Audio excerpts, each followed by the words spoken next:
Hi guys, so my name is Alejandra. I'm a real estate agent here with Next Home Experts, and today I have my business partner and friend Saul Ortiz.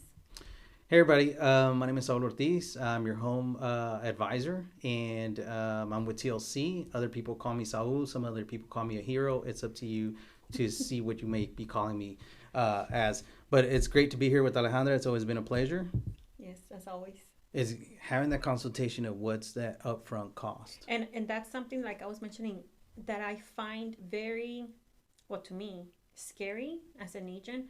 If you are an agent, right, or an ethical agent at least, why are we not having these buyers consultations where you're explaining to your buyer, hey, there are these fees that you need to pay outside of closing, right? Once you're under contract, what are those fees? Just like we mentioned, well, first of all, once you're under contract, the earnest money, right, which is a deposit, then you have your home and termite inspections, right, that you also pay directly to the inspector before we even close, and the appraisal fee, right? So to me, I just find it scary in a way. Why are these agents not communicating to their buyers? Hey, be aware of these fees. Be aware of these items that you need to pay outside of closing. I just find it.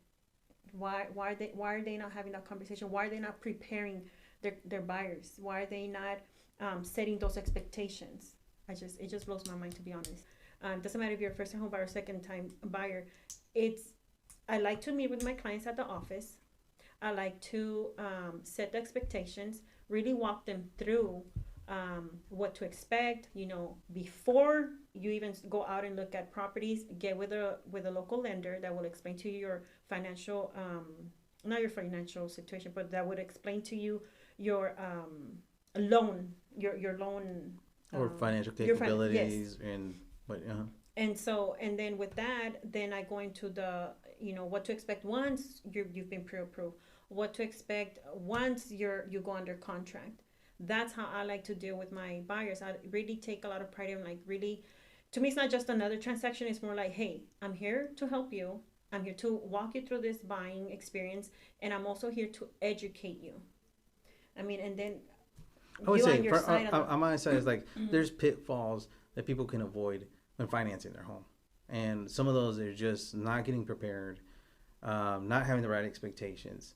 And I said right expectations. When this is, yeah, we'll go to, it's like a rabbit hole because I had an agent just tell somebody that they could get a 6.6, and that puts me against the wall. Like right now, that's not where we're at, right? I wouldn't say, hey, Alejandra will get you, a five man, half $1 million house, and for $100,000, right? And that puts me, and that's I'm now. I don't want to sound like venting, but I'm like that puts me against the wall because now they had it in their head 6.625, and I'm like we're nowhere. Yeah, Like that. to me, that is like you're over promising. You never want to over promise to your client. Oh yeah, I'll get you, 3.5% interest rate. No, and even as agents, you never over promise. That's something that I like to be very honest with my clients. Hey, expect this. Hey, you want a $50,000 home and moving ready, remodeled? No. If your uncle, your aunt, your comadre, your compadre got that, like, what was it, 25 years ago? The market has changed. And that's something I always tell my clients. Hey, the market, what the market is right now, it's it's not the same what it was last month. It's not the same what it was 6 months. Why would you think that it's the same market that it was 25, 30 years ago? It's constantly changing. And that's pretty good. One of the things that we talked about is that what I like to call right the compadre syndrome, which is like it's real out there because they're like no pues el compadre, la comadre me dijo que, and everybody's financial situation. I can say on this side as far as a lender that everybody's financial situation is different, right? I may spend more than I need to on coffee, and and may have more debt than somebody, but somebody's like, hey, well, my compadre, we work in the same company, los pagan igual. If everybody's financials were the same, literally, as lenders, we wouldn't have a job, right? So that's really the comparison and getting people to understand that their situation might be different, even though it may look like it is like your compadre, your brother, your sister, a friend, Yeah. or even somebody in a different state that they're like, well, I know he had this type of down payment assistance. That's locally Yeah. governed, right? The down payment assistance could go from a county level to a state level, and there are some that are federal. But it's every situation is different, and having the right expectations of what it is, especially on the finance for that specific person or people that Yeah. they're on the application. Yeah, I agree with you. I definitely agree with you because I do get clients that say the same thing. But that's why um, you have to set the right expectations. You have to the the way my based on my experience, I feel I walk my clients, literally hold their hands and I'm walking them through the process, which I don't mind doing it because when I was a first time home buyer, I still remember my agent. I remember she didn't explain to us what was earnest money, why we were supposed to provide the $500, earnest money. I don't remember her ever printing out the or providing the inspection report for my husband and I to review it. I don't remember. I don't. And now, now that I'm in the business, now I understand. I say, no, I don't want to be like that. I know the importance of, you know, being a first-time home buyer, the importance of investing your money on a home that you're probably gonna live there for many years, right? You're gonna grow your family just like I did. Why are agents not explaining this to the buyers? Why are they not really taking their time to educate them? That's my main concern. To me, it's not, it's not like buying a car, right? This is more important. It's like one of the most, in my opinion, most important investments in your lifetime. Why hire an agent that's not going to take the time, at least 1 hour, 2 hours, to sit down with you face to face and explain to you, like, hey, what questions do you have? What concerns do you have? How can I help you? Well, I'll walk you through.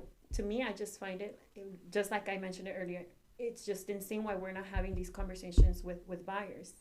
I do it all the time. So yeah, and I could say the same thing for when it comes to even lenders, that taking that time to say, hey, look, this is what's going to cost you walking in the door.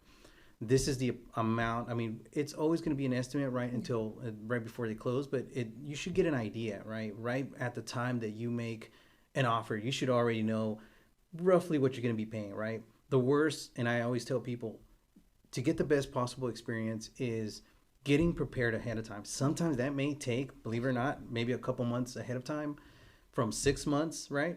Getting prepared, know the money that you might need to save, know how you might need to, if you need to continue working those extra hours, that'll get you right above that purchase price. Again, it's getting ready for that, and again, somebody for your lender to guide you through that process, letting you know ahead of time. Last thing you want to know is be in the middle of the process and say, hey, this is way more out of my budget than I thought. Why am I just finding this out now, right?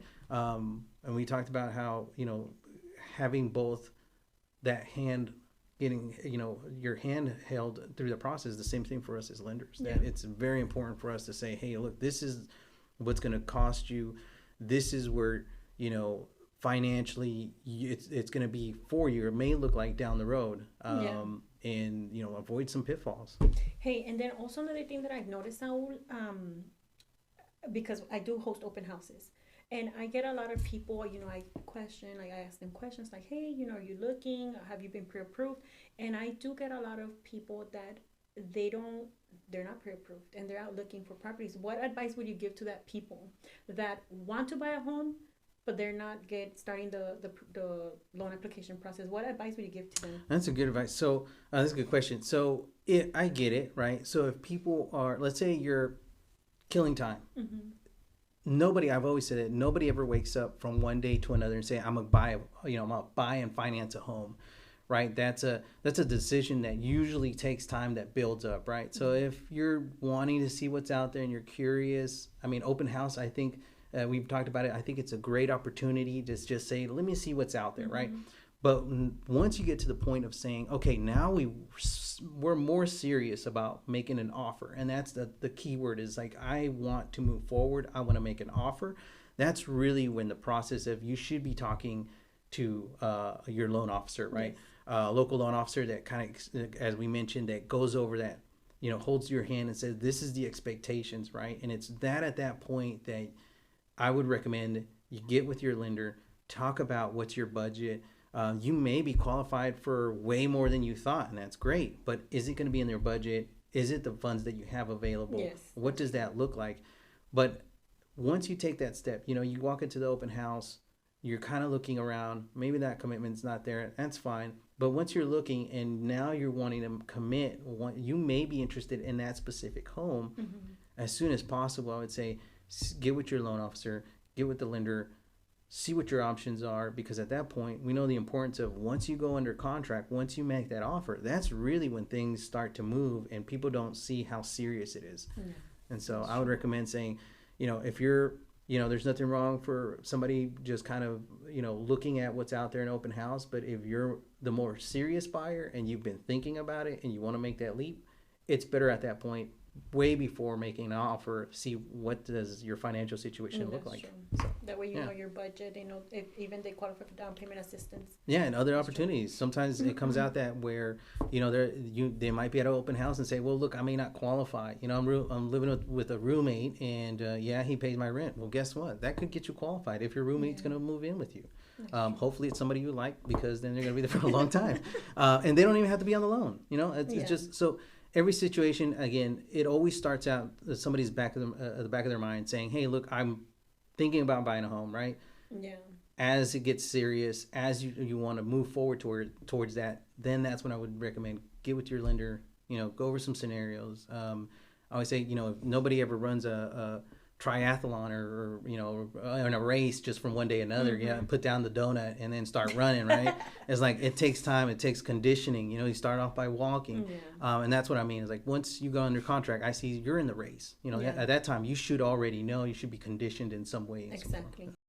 I would say this: the analogy is if, and by no means I'm shedding any light or anything, but that's like a mechanic telling you what you need to do to get better at your diabetes, right? Just to completely different things.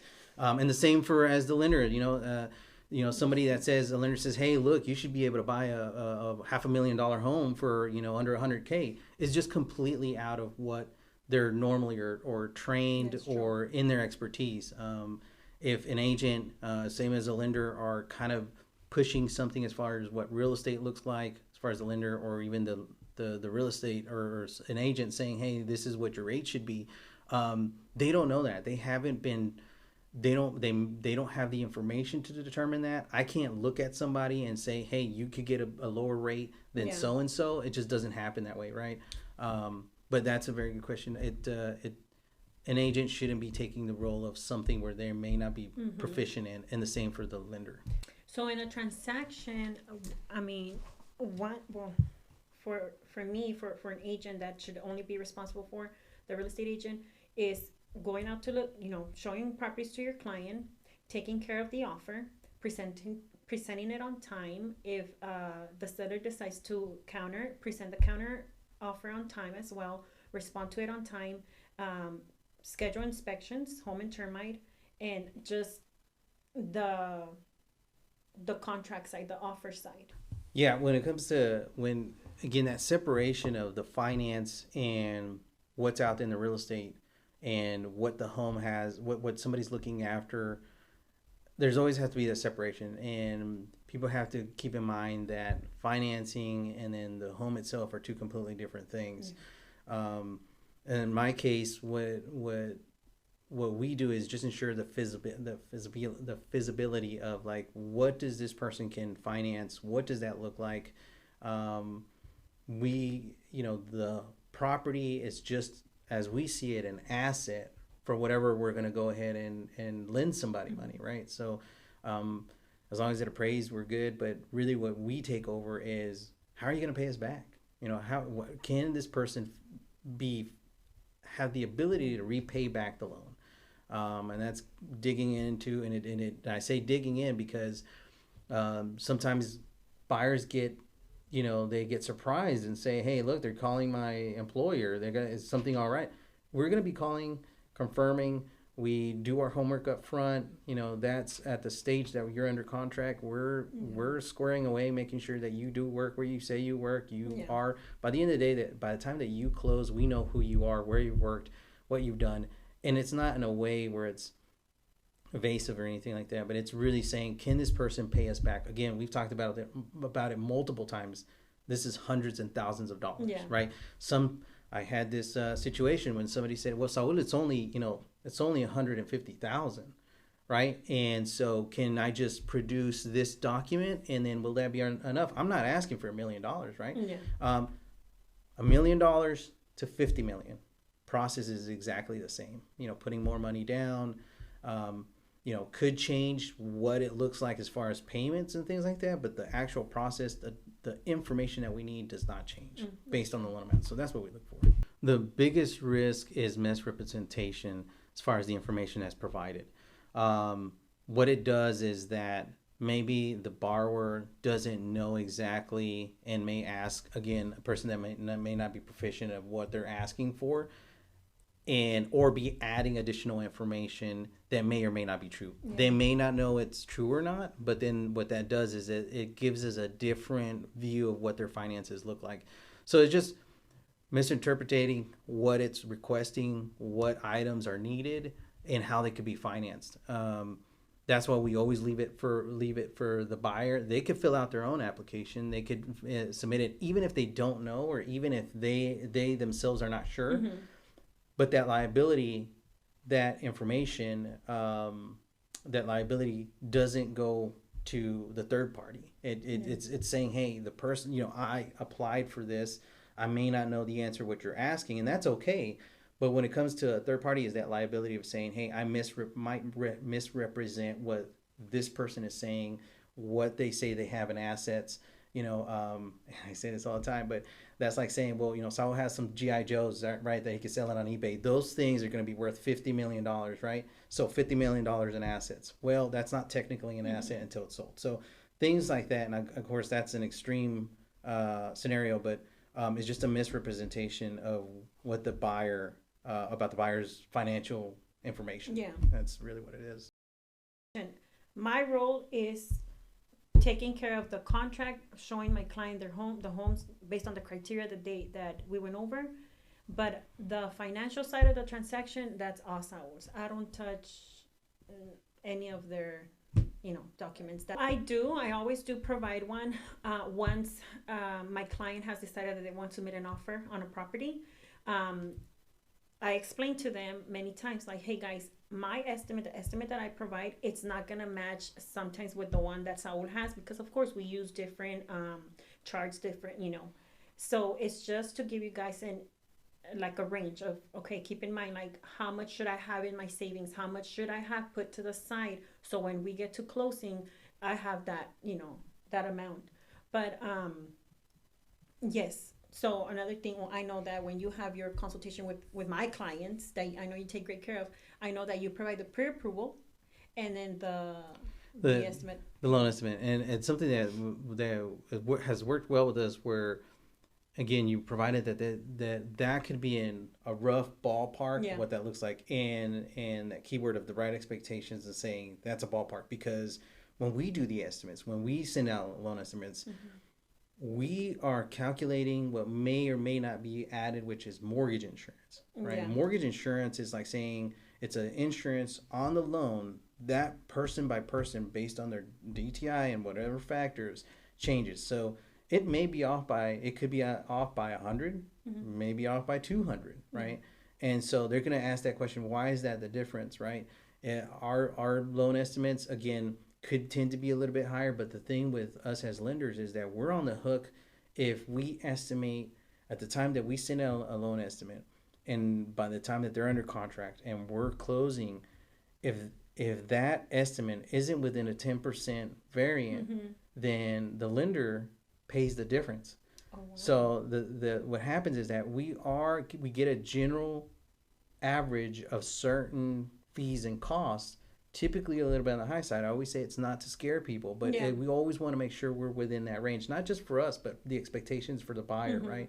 And so, it's going to be that difference of what the lender provides, and more specific to their case, and then a general ballpark view if you happen to discuss, or your client obviously is just saying, hey, I want just a general ballpark, what that may look like, and then reaching out to Yeah. the lender. So That's it's something true. we've definitely worked together great at. Okay, so hey guys, that's a wrap for today, and please do expect more Q&A episodes here at our Orange Table Talk with Alejandra and Saul. Make sure to like our videos and feel free to share as well so we can educate our community. Also, there'll be some information below right here to get a hold of us and see if you have any questions. All right, guys. Bye. Bye.